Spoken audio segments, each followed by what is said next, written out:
They'll be coming to bring the eternal flame. They'll be bringing us all immortality. Do do do do do do do do do do do. Holding communion so the world be blessed. My Creator, my God, lay my soul to rest.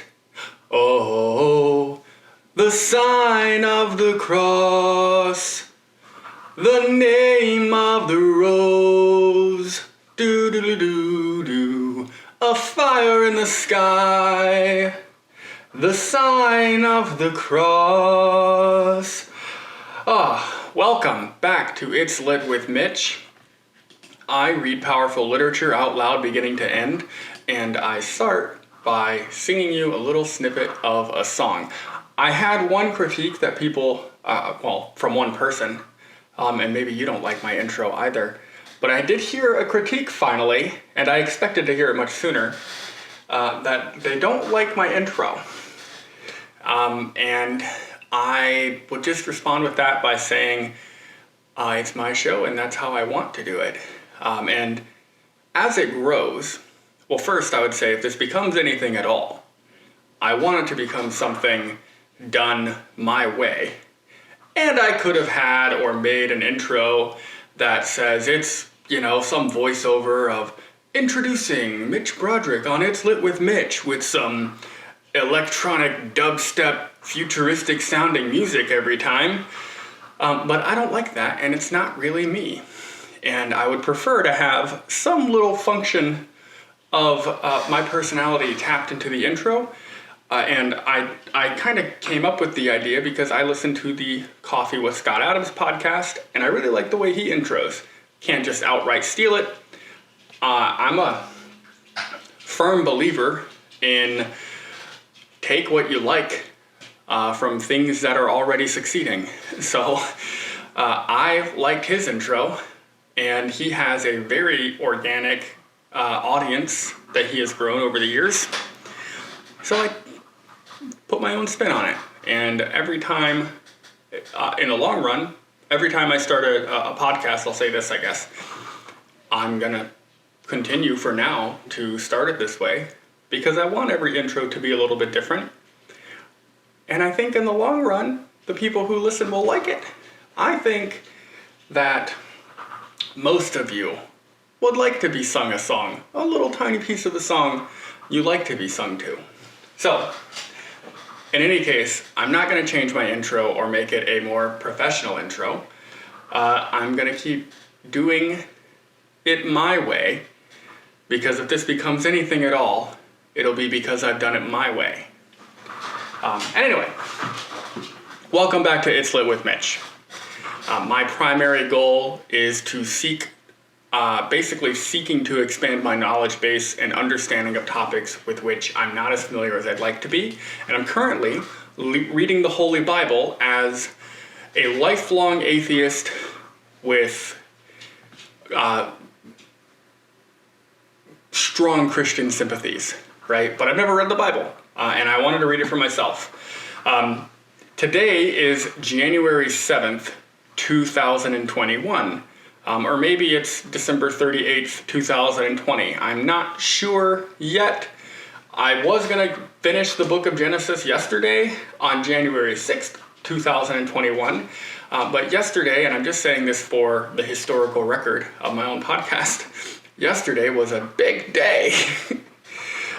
Yesterday, I'm not going to talk about it in depth, but protesters following a Trump rally and a President Trump speech in the U.S. Capitol, marched, whatever, to the U.S. Capitol building where a joint session of Congress was debating and discussing and certifying the election, and they stormed the Capitol. They just busted right in, and it's tragic because a few people did die, unfortunately. But yeah, they went in, they paraded around the chambers of Congress. A few people got some really great profile pictures. May not do them any good. I don't know how many social media profiles they're going to be able to utilize in the future, but nonetheless, it was a very big day, and it's worth mentioning in the event that I want to look back on this podcast years from now. So, we all need to be reading the Bible right now. Or at least I think a lot of the country thinks that. So,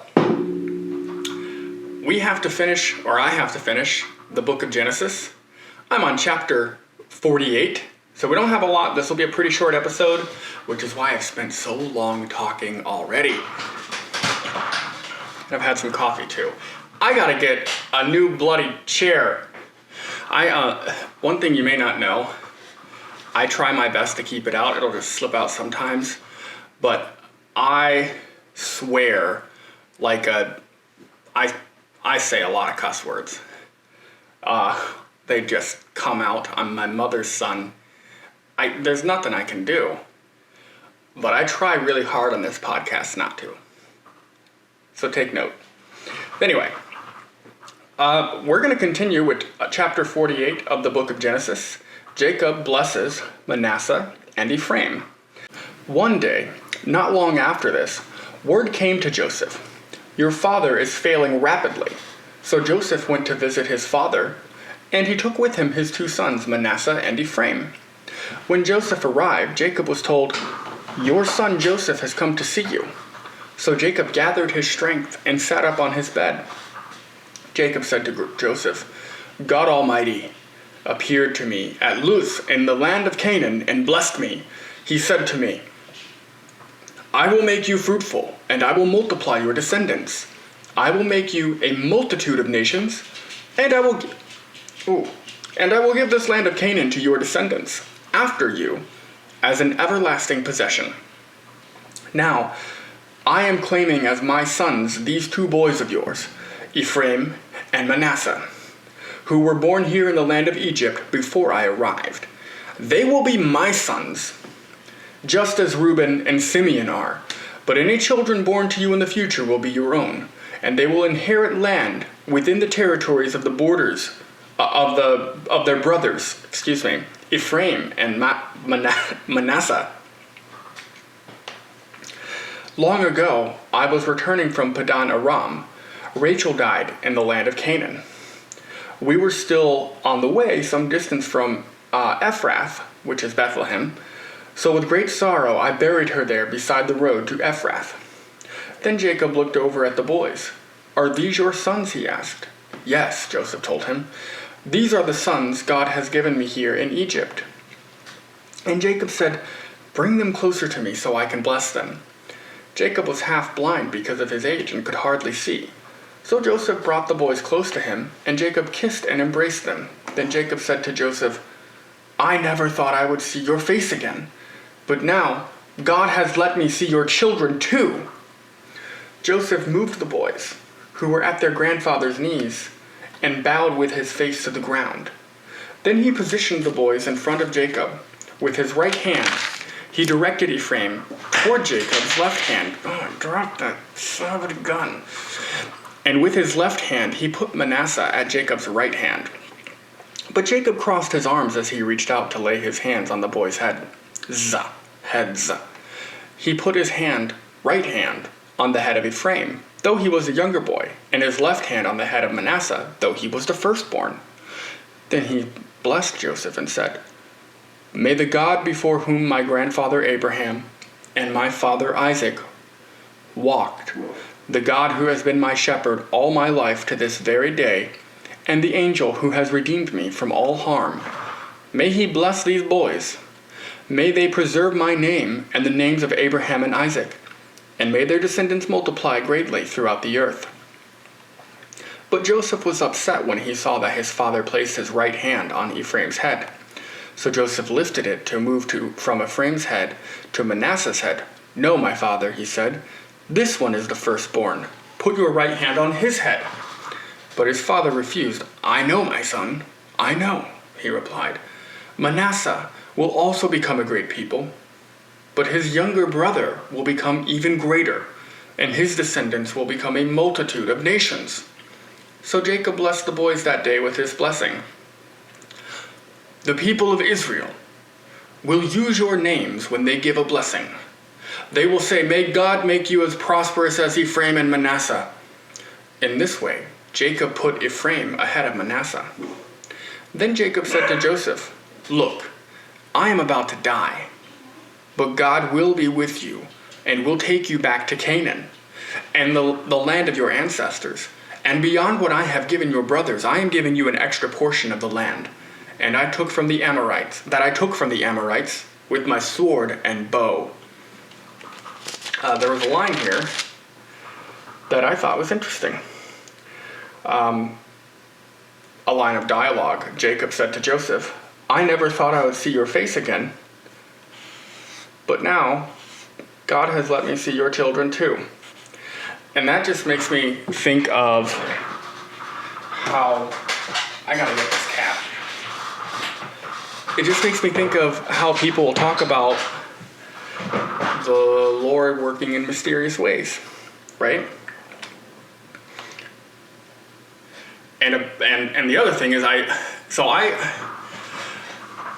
as I age more and more, and I'm a young man, I know I'm not gonna pretend that I'm like some old wise man. I'm not. But as I'm getting older, one of the things that astonishes me is just how differently, for so many people that I know personally too, like when I think about people I know who are in their 50s, 60s, 70s, how differently life turned out for them from what they thought it would be or might be when they were in their younger years, when they were in their 20s or even their 30s. And that, I mean, there's no reason I have this idea of what life will be for me, right? In my vision, in my future. And the truth of the matter is that I just have no idea. And I might get to a point where I am despondent and still might come around to a point where I end up saying, wow, I didn't think it might turn out this way. Plus I get a bonus, right? Because Jacob says to Joseph, I never thought I would see your face again. And now I get to see your children too. So, just something that I'm thinking about that I've caught that kind of reflects to something I've been thinking about already, or reiterates something I've been thinking about already. And I don't know if those things tie in. I'm just, bullshitting. I don't know. So, chapter 49. Jacob's last words to his sons. Then Jacob called together all his sons and said, gather around me, and I will tell you what will happen to each of you in the days to come. Come and listen, you sons of Jacob. Listen to Israel, your father. Reuben, you are my firstborn, my strength, the child of my vigorous youth. You are first in rank and first in power, but you are as unruly as a flood, and you will be first no longer. For you went to bed with my wife, you defiled my marriage couch. Simeon and Levi are two of a kind. Their weapons are instruments of violence. May I never join in their meetings, may I never be a party to their plans. For in their anger they murdered men and they crippled oxen just for sport. A curse on their anger, for it is fierce. A curse on their wrath, for it is cruel. I will scatter them among the descendants of Jacob. I will disperse them throughout Israel. Judah, your brothers will praise you. You will grasp your enemies by the neck. All your relatives will bow before you. Judah, my son, is a young lion that has finished eating its prey. Like a lion he crouches and lies down, like a lioness. Who dares to rouse him? The scepter will not depart from Judah, nor the ruler's staff from his descendants, until the coming of the one to whom it belongs, the one whom all nations will honor. He ties his foal to a grapevine, the colt of his donkey to a choice vine. He washes his clothes in wine, his robes in the blood of grapes. His eyes are darker than wine, and his teeth are whiter than milk. That's impossible. If he's drinking the wine, at least. Zebulun will settle by the seashore, and will be a harbor for ships. His borders will extend to Sidon. Issachar is a sturdy donkey, resting between two saddle packs. When he sees, it says there's a translation here, 14.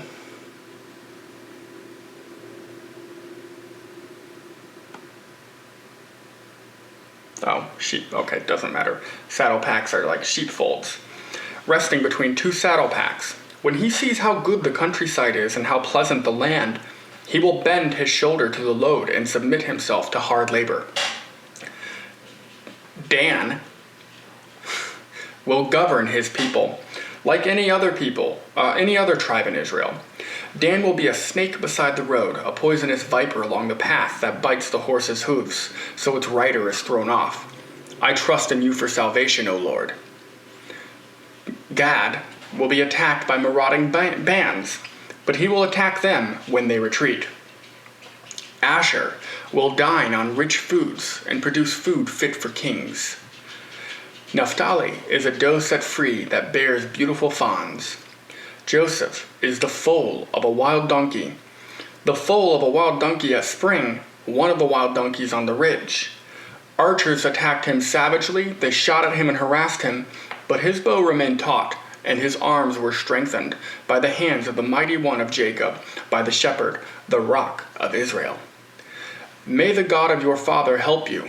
May the Almighty bless you with the blessings of the heavens above, and blessings of the watery depths below, and blessings of the breasts and womb.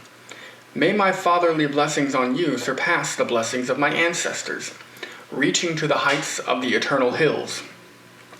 May these blessings rest on the head of Joseph, who is a prince among his brothers. Benjamin is a ravenous wolf, devouring his enemies in the morning and dividing his plunder in the evening. Guy knows how to party. These are the 12 tribes of Israel, and this is what their father said as he told his sons goodbye. He blessed each one with an appropriate message. Jacob's death and burial. Then Jacob instructed them, "Soon I will die and join my ancestors. Bury me with my father and grandfather in the cave in the field of Ephron the Hittite. This is the cave in the field of Machpelah near Mamre in Canaan that Abraham bought from Ephron the Hittite as a permanent burial site. There, Abraham and his wife Sarah are buried. There, Isaac and his wife Rebekah are buried, and there I buried Leah. It is the plot of land and the cave that my grandfather Abraham bought from the Hittites." When Jacob had finished this charge to his sons, he drew his feet into the bed, breathed his last, and joined his ancestors in death. Very close to the end. Chapter 50. Joseph threw himself on his father and wept over him and kissed him.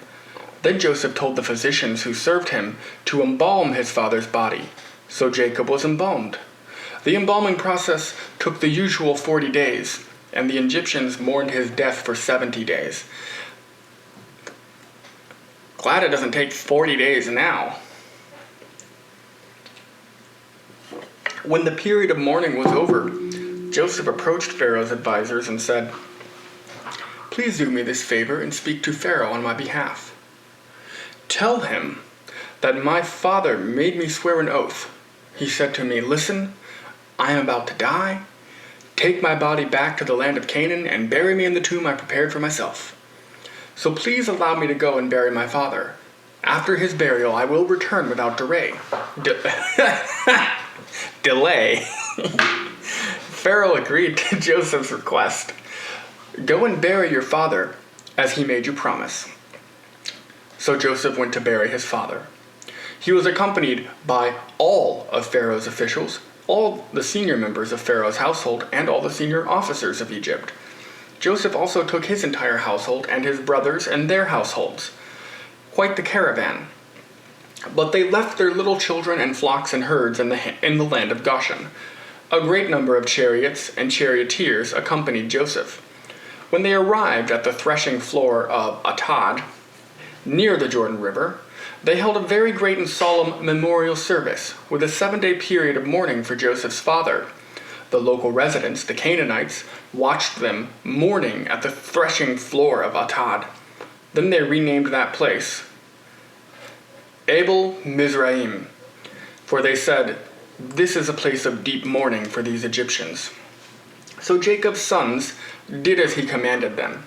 They carried his body to the land of Canaan and buried him in the cave in the field of Machpelah near Mamre. This is the cave that Abraham had bought as a permanent burial site from Ephron the Hittite. Joseph reassures his brothers. After burying Jacob, Joseph returned to Egypt with his brothers and all who had accompanied him to his father's burial. But now that their father was dead, Joseph's father became fearful. Joseph's brothers became fearful after the father died. "Now Joseph will show his anger and pay us back for all the wrong we did him," they said. So they sent this message to Joseph. "Before your father died, he instructed us to say to you, 'Please forgive your brothers for the great wrong they did to you, for their sin in treating you so cruelly. So we, the servants of the God of your father, beg you to forgive our sin.' When Joseph received the message, he broke down and wept. Then his brothers came and threw themselves down before Joseph. 'Look, we are your slaves,' they said. But Joseph replied, 'Don't be afraid of me. Am I God that I can punish you? You intended to harm me, but God intended it all for good. He brought me to this position so I could save the lives of many people. No, do not be afraid. I will continue to take care of you and your children." So he reassured them by speaking kindly to them. So Joseph and his brothers and their families continued to live in Egypt. Joseph lived to the age of 110. He lived to see 3 generations of descendants of his son Ephraim, and he lived to see the birth of the children of Manasseh's son, Machir, whom he claimed as his own. "Soon I will die," Joseph told his brothers, "but God will surely come to help you and lead you out of this land of Egypt. He will bring you back to the land he solemnly promised to give to Abraham, to Isaac, and to Jacob." Then Joseph made the sons of Israel swear an oath, and he said, "When God comes to help you and lead you back, you must take my bones with you." So Joseph died at the age of 110. The Egyptians embalmed him, and his body was placed in a coffin in Egypt.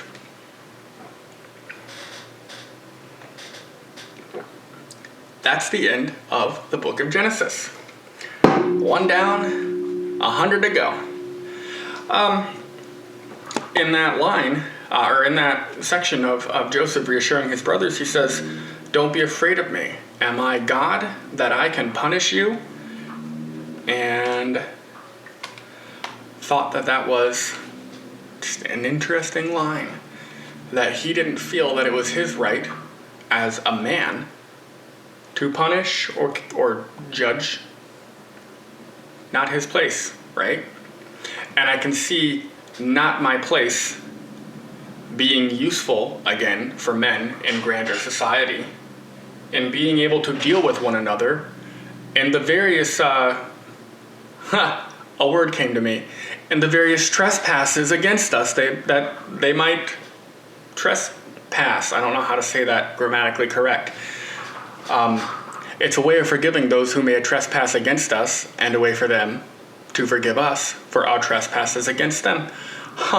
Funny. So, that seems to be an important lesson. It's a good lesson. All right, we are done for the day. Short episode. We finished Genesis. Just want to let you know, that means the next episode, which I plan to do record on Saturday morning, I'm actually going to have a guest on, so it'll be a Zoom call that I record. I'm going to have a guest with me, explicitly to talk only about the book of Genesis before I move on to Exodus. And I'm told that Exodus is a great read, so I'm looking forward to it. But for now, thank you very much. If you would like to, I would encourage you to join my mailing list. You can do that at itslitwithmitch.com, or subscribe to the YouTube channel if you haven't yet. And otherwise, if you think someone might be interested in what I'm doing here, I would love it if you shared the podcast with them, episode 1 or whatever. I definitely want to get this out to more people. I'm getting a lot of really awesome feedback that's been really encouraging, and I'd like to keep that going. Now I'm kind of getting into the swing. I'm gonna start kind of pushing it out a little bit more too. I just thank you for all of the support and encouragement that I'm getting. No one's made fun of me yet for all the mistakes I've made, so thank you for that too, and have a wonderful evening.